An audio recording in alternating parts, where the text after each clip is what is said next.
வணக்கம். இது படம் எப்படி இருக்கு? இப்போ நம்ம பார்க்க போற படம் டூட். 2 மணி நேரம் 19 நிமிஷங்கள் டியூரேஷன்ல வெளிவந்திருக்கிற இந்த ரொமான்ஸ் ஆக்ஷன் காமெடி படம் யூஏ சர்டிஃபிகேட் வாங்கியிருக்கு. பிரதீப் ரங்கநாதன், சரத்குமார், மமிதா பைஜு, ஹிருது ஹாரூன், ரோஹிணி, நேஹா ஷெட்டி, ஐஸ்வர்யா சர்மா, டிராவிட் செல்வம் மற்றும் பலர் நடிச்சிருக்க இந்த படத்தை கீர்த்திஸ்வரன் இயக்கியிருக்காரு. சாய் அபயங்கர் இந்த படத்துக்கு இசையமைச்சிருக்காரு. சிறு வயதிலிருந்தே அன்பாவும் நட்பாவும் பழகிற மாமன் மகள் பிரதீப் கிட்ட காதல சொல்ல அதை மறுத்து அவளோட மனசை காயப்படுத்துற பிரதீப் அதுக்கப்புறம் பல உள்காயங்களோட கொஞ்சம் எமோஷன், நிறைய காமெடின்னு படம் முழுக்க பயணிச்சிருக்காரு. என்னதான் லவ் இஸ் சாக்ரிஃபைஸ்ன்றது உண்மைனாலும் ஊரறிய திருமணம் செய்யற தன்னுடைய காதலிய அவளுடைய விருப்பத்துக்காக தியாகம் செய்யறது சென்டிமெண்ட் பேத்தாஸா இருந்தாலும் சம்பவங்களா பார்க்கும்போது கிரிஞ்சா தான் இருக்கு. படம் முழுக்க கலாச்சார படுகொலையை காமெடியா சொன்ன இயக்குனர் கிளைமேக்ஸ்ல ஒரு பெண்ணின் ஃபீலிங்ஸ்க்கு மிஞ்சியதில்லை தாலி சென்டிமெண்ட்னு ஆணவ கொலைக்கு எதிராக வசனம் சொல்லி நியாயப்படுத்திக்க முயற்சி பண்ணியிருக்கார். Pradeep Ranganathan casual acting, energy expressions, timing sense இதெல்லாம் தான் ரசிகர்களை அட்ராக்ட் பண்ணுது.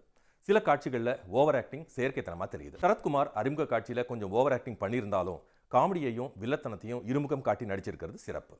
தன்னுடைய பேரனை கொஞ்சற இடத்துல ஒரு தாத்தாவா மனசுல நிக்கிறாரு சரத்குமார். மமிதா பைஜு முதல் பாதியில அன்பை பொழிகிற இடத்துலையும் காதல் மறுக்கப்பட்ட இடத்துல உணர்ச்சி பூர்வமா கதறி அழும்போதும் சிறப்பா நடிச்சிருக்காங்க.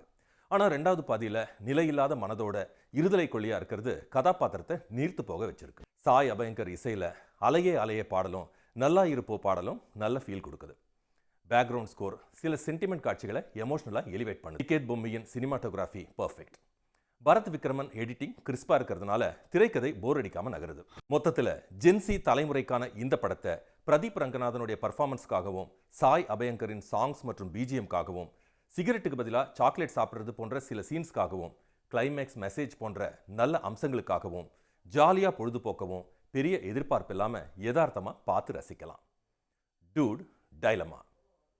இந்த விமர்சனம் உங்களுக்கு பிடிச்சிருக்கோம் நம்புறேன். மீண்டும் ஒரு விமர்சனத்தில் சந்திக்கும் வரை உங்களிடமிருந்து விடைபெறுவது சுரேஷ்குமார். உடனுக்குடன் செய்திகளை தெரிந்து கொள்ள சன் நியூஸ் பெல் ஐகானை கிளிக் பண்ணுங்க.